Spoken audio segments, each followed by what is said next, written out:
Hello दोस्तों, स्वागत है आप लोगों का अपने यूट्यूब चैनल पर। आज के इस वीडियो में हम लोग डिस्कस करेंगे सीटेट के पेपर के बारे में, जो हम लोगों का 12 जनवरी P1 यानी कि प्राइमरी लेवल का पेपर है। इससे पहले जितने भी प्रीवियस पेपर हो चुके हैं उनको हम लोग डिस्कस कर चुके हैं। आज का पेपर हम लोगों का 12 जनवरी 2023 का प्राइमरी लेवल का पेपर है और इसमें पहला क्वेश्चन आप लोगों का रोमन संख्याओं से रिलेटेड है। इसमें बताना है ये किसके बराबर होगा। तो इस क्वेश्चन को सॉल्व करने से पहले हम लोग कुछ चीज़ें देख लेते हैं। अगर बात की जाए फर्स्ट और इसके अलावा फिफ्थ, इसके अलावा ये 10th होता है और सी हमारा जो है 100 के बराबर होता है और डी हमारा 500 के बराबर होता है और इसके अलावा एम हमारा 1000 के बराबर होता है और एल हमारा 50 के बराबर होता है।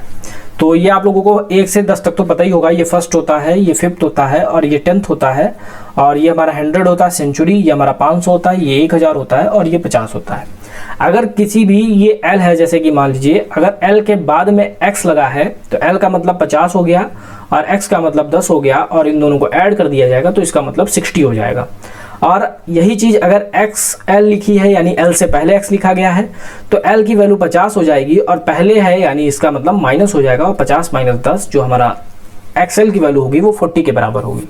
तो यही चीज़ हमें दी है यहाँ पर XL। तो XL को हम लोग समझ चुके हैं। L का मतलब 50 और 10 पहले लगा है यानी 50 माइनस 10 हम लोगों का 40 हो जाएगा। LX को भी हम लोग समझ चुके हैं। L का मतलब 50 और X हमारा बाद में लगा है यानी प्लस हो जाएगा तो 50 प्लस 10 60 हो जाएगा। फिर नेक्स्ट हमारा LX फोर्थ लिखा हुआ है तो L का मतलब हमारा 50, फिर X का मतलब हमारा 10, चूंकि बाद में है इसलिए हम लोग प्लस कर देंगे। फिर L आया है तो फिर हम लोग प्लस 10 कर देंगे और फिर फोर्थ का मतलब आप सभी जानते होंगे 4 होता है। तो ये हमारा हो जाएगा 50 10 60 10 70 और 4 74 यानी 40 प्लस 60 माइनस 74। तो 40 और 60 100 हो जाता है, 100 माइनस 74। 100 में से 74 गया, 10 में से 4 गया 6 और यहाँ पर हमारा 9 में से 7 गया 26। तो 26 हम लोगों का आ गया। इसकी वैल्यू जो है हमारी 26 आ गई। अब हमें इस ऑप्शन में देखना है। तो पहला ऑप्शन अगर हम लोग लें तो ये हमारा सेंचुरी है यानी 100 और 100 में अगर हम कोई भी चीज़ ऐड करेंगे क्योंकि ये बाद में लिखा है तो 26 से ज़्यादा ही आएगा। तो ये वाला तो ऑप्शन हमारा हो नहीं सकता। नेक्स्ट है ये वाला।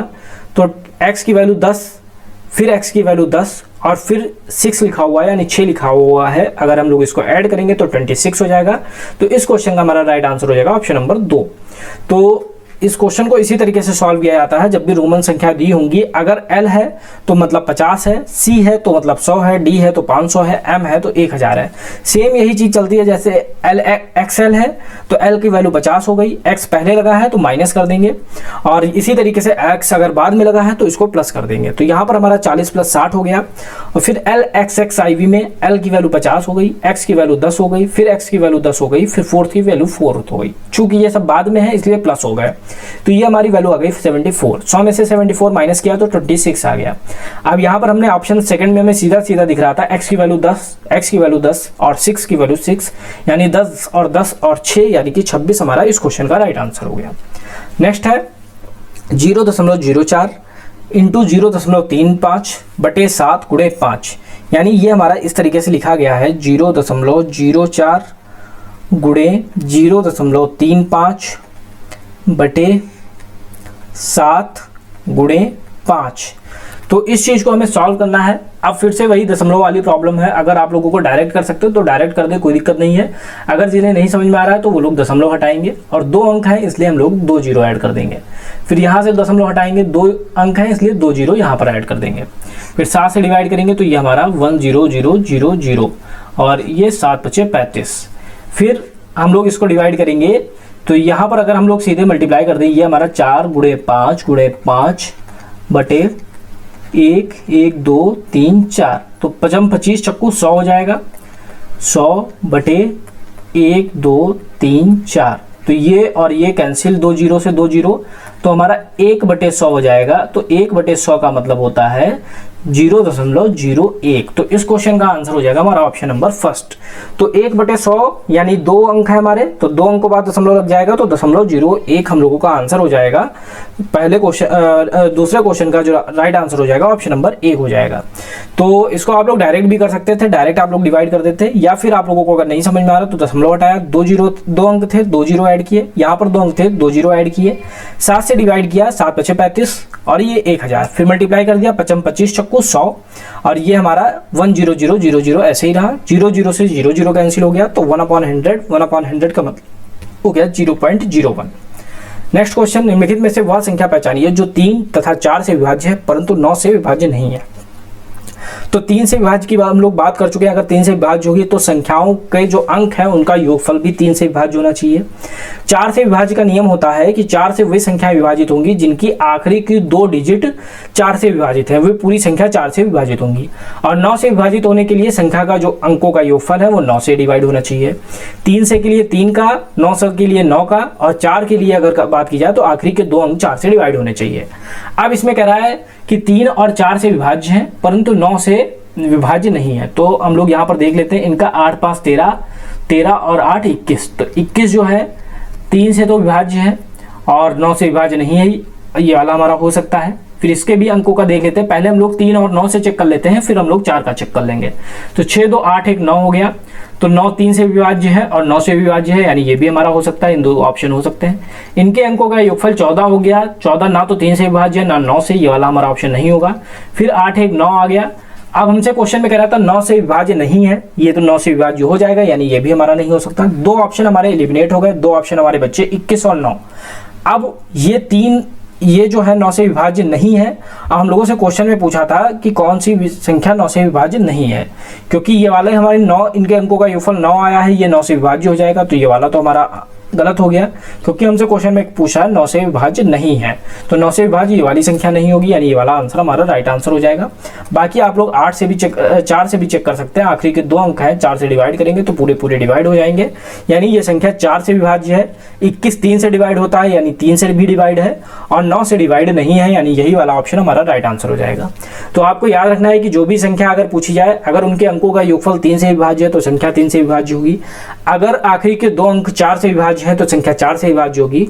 अगर सभी अंकों का योगफल 9 से विभाज्य है तो संख्या 9 से विभाज्य होगी। यहाँ पर हमारी ये संख्या 9 से विभाज्य थी, लेकिन हमसे क्वेश्चन में पूछा था 9 से विभाज्य नहीं है, इसलिए हमारा इस क्वेश्चन का राइट आंसर ऑप्शन नंबर 2 हो जाएगा।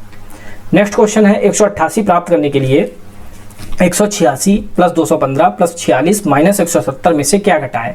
यानी 186, 215 और 46 को पहले हम लोग ऐड कर ले तो हमारी वैल्यू आ जाएगी 6 5 11 और 6 17, हासिल 1 8 1 9 1 10 4 14, फिर 1 1 1 2 1 4, तो 447 हमारा इतने की वैल्यू आ गई माइनस 170।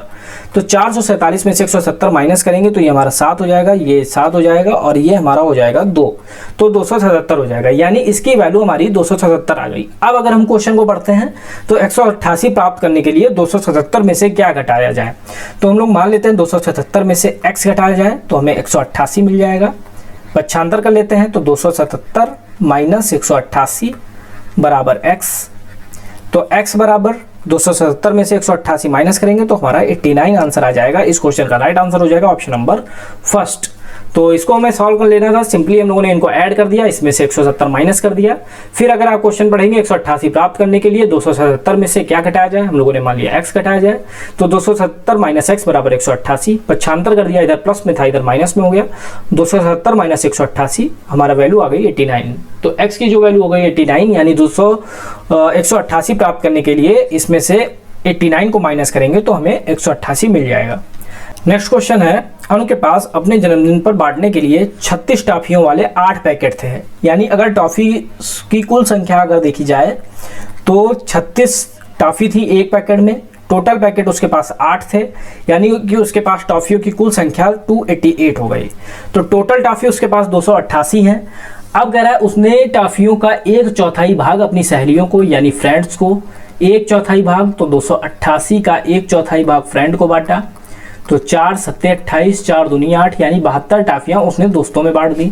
फिर 3/8 भाग अपने शिक्षकों को, तो टीचर्स को 288 का 3/8 भाग दिया, तो इसको डिवाइड करेंगे तो 8 3 24 बचा 4, 8 6 48, तो 36 गुणे 3, 36 गुणे 3 का मतलब हो गया 108। तो 108 टॉफियां उसने टीचर में बांट दी। उसने टॉफियों का 1/3 भाग अपने भाई के लिए यानी ब्रदर के लिए 1/3, तो 288 का 1/3, तो 1/3 निकालेंगे, 3 नाम 27, 3 6 18, तो 96 टॉफियां उसने अपने भाई के लिए रख ली। अब उसके पास कितनी टॉफियां बची हैं, तो उसने 72 टाफी दोस्तों को दी, 108 टाफी टीचर्स को दी, 96 टाफी उसने भाई के लिए रखी। तो कितना हम लोग इसका ऐड निकालेंगे, टोटल करेंगे तो इसका टोटल हो जाएगा 8 2 10 6 16, हासिल 1 7 1 8 और 9 17 1 1 2, 276 टाफियां उसने जो है बांट दी हैं। और अब उसके पास कितनी टाफियां बची, अगर टोटल 288 थी, 276 उसमें से बांट दी तो माइनस कर देंगे, 288 माइनस 276, 8 में से 6 गया 2 और 8 में से 7 गया 1, तो उसके पास अब 12 टाफियां बची हैं, यानी कि इस क्वेश्चन का राइट आंसर हमारा ऑप्शन नंबर 2 होगा। तो सिंपल सा क्वेश्चन था, इसमें हमने टोटल 36 टाफियों वाले 8 पैकेट थे, यानी 288 टाफियां थी। फ्रेंड्स को उसने 1/4 दिया, यानी 288 का 1/4 किया तो 72 आ गया। टीचर्स को उसने 3/8 दिया तो 288 का 3/8 यानी 108 हो गया। भाई के लिए उसने 1/3 रखी तो 288 का 1/3 यानी 96 हो गया। टोटल उसने 72, 108 और 96 टाफियां बांटी, यानी 276 टाफियां उसने टोटल बांटी। उसके बाद 288 पहले थी, 276 बांट दी, यानी कि 12 टाफियां उसके पास शेष बची हैं। नेक्स्ट क्वेश्चन है, मैं 5 अंकों की एक संख्या हूं, तो सारी संख्या यहाँ पर 5 अंकों की हैं।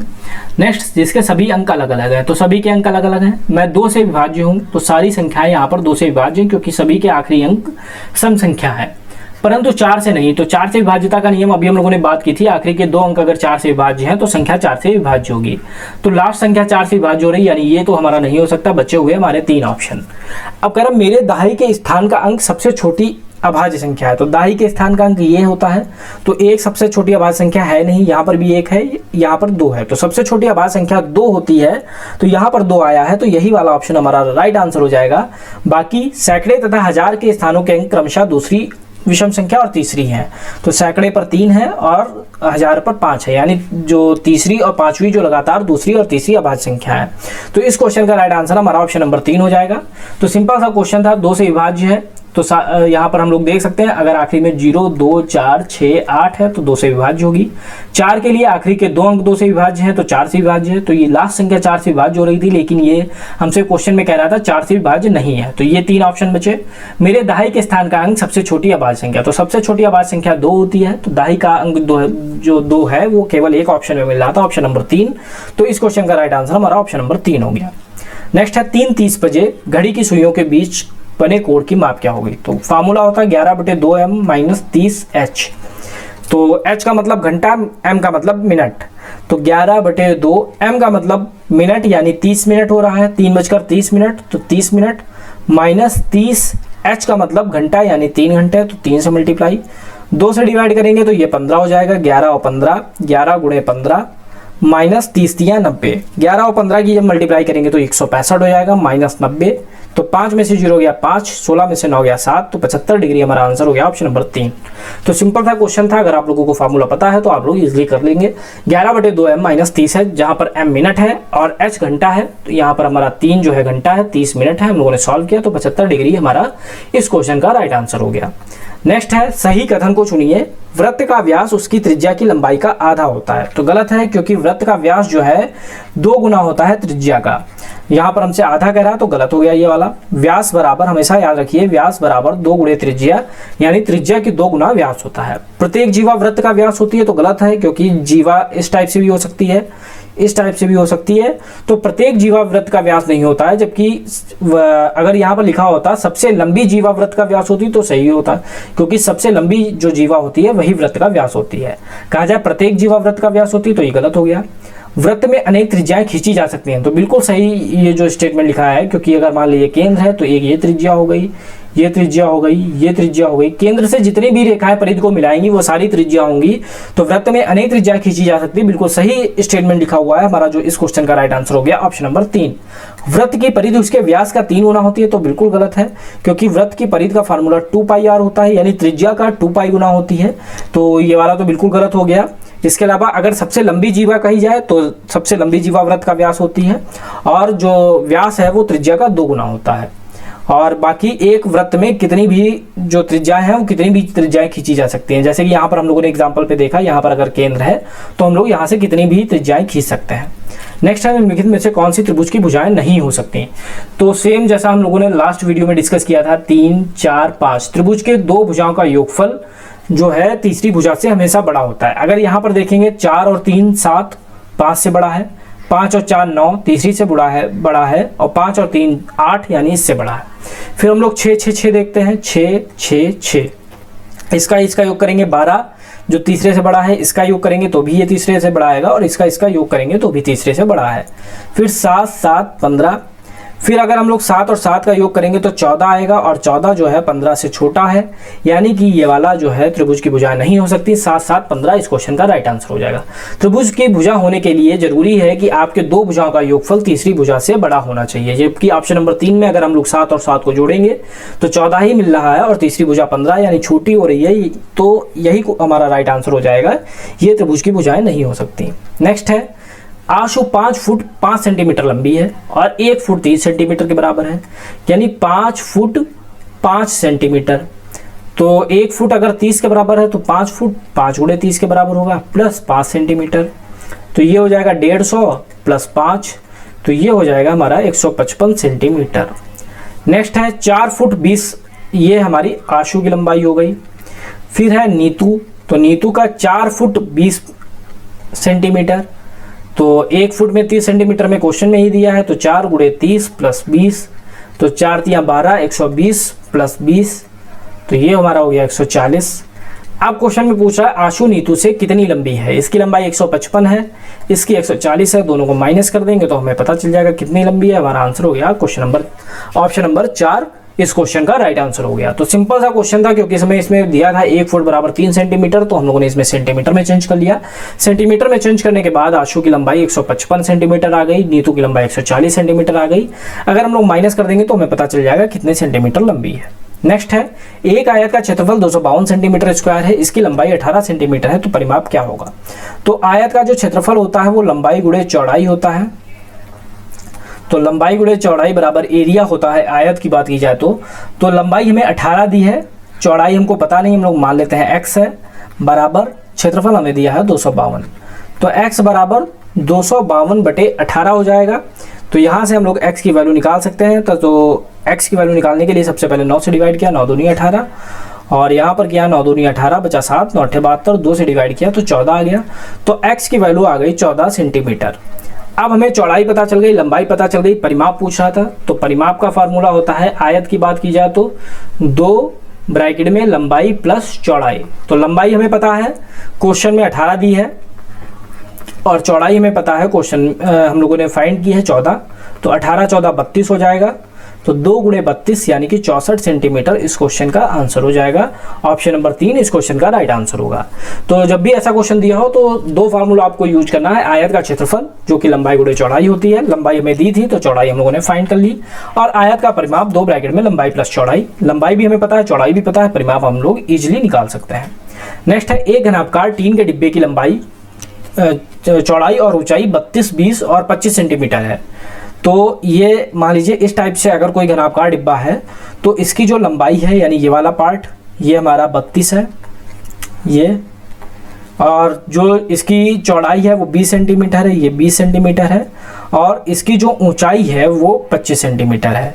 तो इसमें 18 सेंटीमीटर ऊंचाई तक पे तेल भरा है। हम लोग मान लेते हैं यहाँ तक कहीं तेल भरा हुआ है, क्योंकि यहाँ कह रहा है 18 सेंटीमीटर तक तेल भरा है।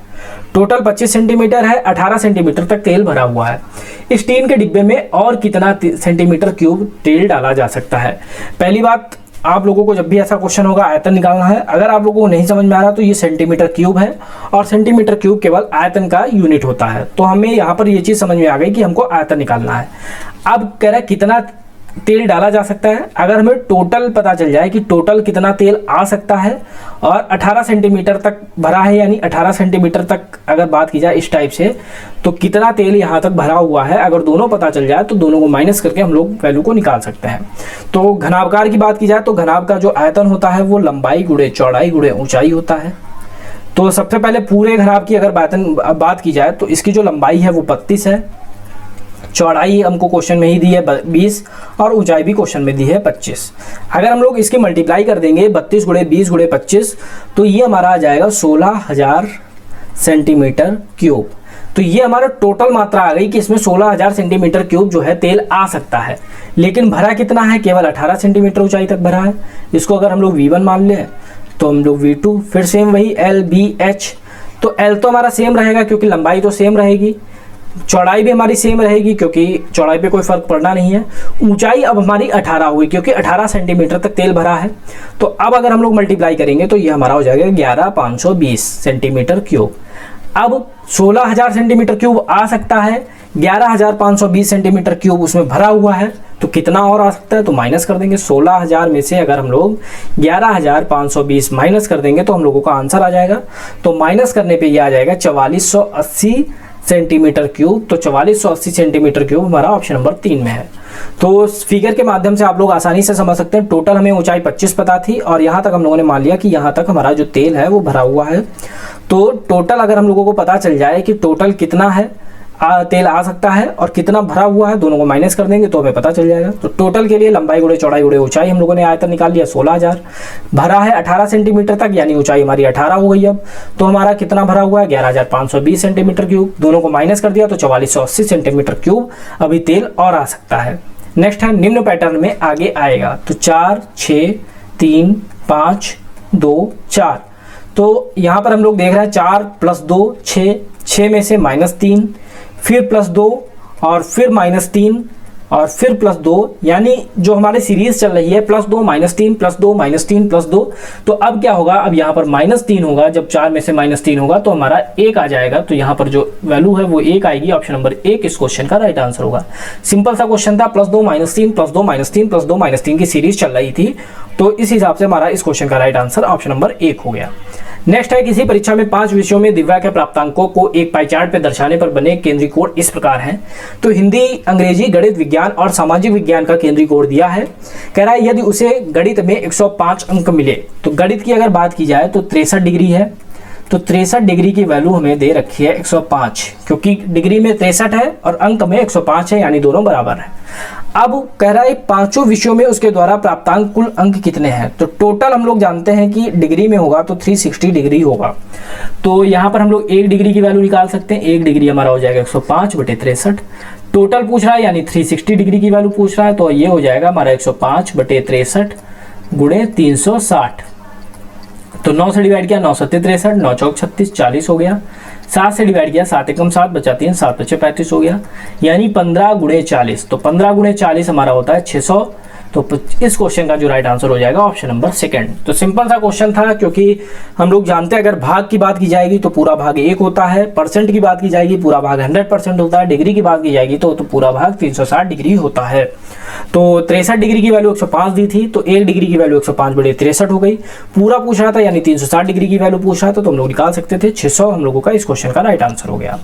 नेक्स्ट है, नीचे दिए हुए आंकड़े के आधार पर सही कथन चुनिए। फल संतरा दिया गया है और पसंद करने वाले बच्चों की संख्या दी गई है। पहला है सबसे अधिक बच्चे आम पसंद करते हैं, तो आम पसंद कर रहे हैं 16, जबकि सबसे अधिक 32 केला पसंद कर रहे हैं, यानी कि पहला तो हमारा स्टेटमेंट गलत हो गया। फिर संतरा पसंद करने वाले बच्चे कुल बच्चों की संख्या का 1/3 है, तो कुल निकाल लेंगे 24, 32, 16 और 28।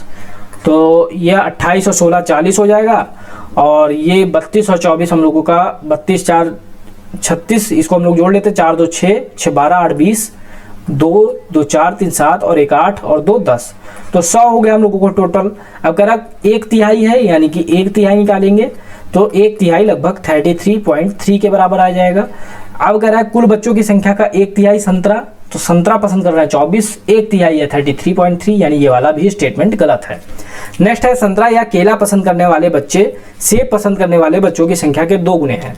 तो संतरा या केला, तो संतरा पसंद करने वाले 24, केला पसंद करने वाले 32, तो टोटल हमारा हो गया 4 2 6 3 2 5 56। बच्चों की संख्या जो है सेब पसंद करने वाले बच्चों की संख्या के 2 गुने हैं, तो सेब पसंद करते हैं 28, तो 28 का अगर डबल करेंगे तो 56 आएगा, यानी जो सेब पसंद कर रहे हैं उसके 2 गुने संतरा या केला पसंद कर रहे हैं। तो ये वाला स्टेटमेंट हमारा बिल्कुल सही है, यानी इस क्वेश्चन का हमारा राइट आंसर होगा ऑप्शन नंबर 3। और जब हमारा ये हम लोगों से यही पूछ रहा था इस कथन का मतलब इस क्वेश्चन में सही कथन कौन सा है, तो सही कथन हमारा ऑप्शन नंबर 3 हो गया। तो फ्रेंड्स, ये जो हम लोगों का पेपर था ये 12 जनवरी 2023 का पेपर 1 था। अगला जो पेपर है उसमें हम लोग डिस्कस करेंगे 12 जनवरी का पेपर 2। तो अगर आप लोगों को वीडियो पसंद आया तो वीडियो को लाइक करें, साथ ही साथ चैनल को सब्सक्राइब करें। मिलते हैं नेक्स्ट वीडियो में। Thank you.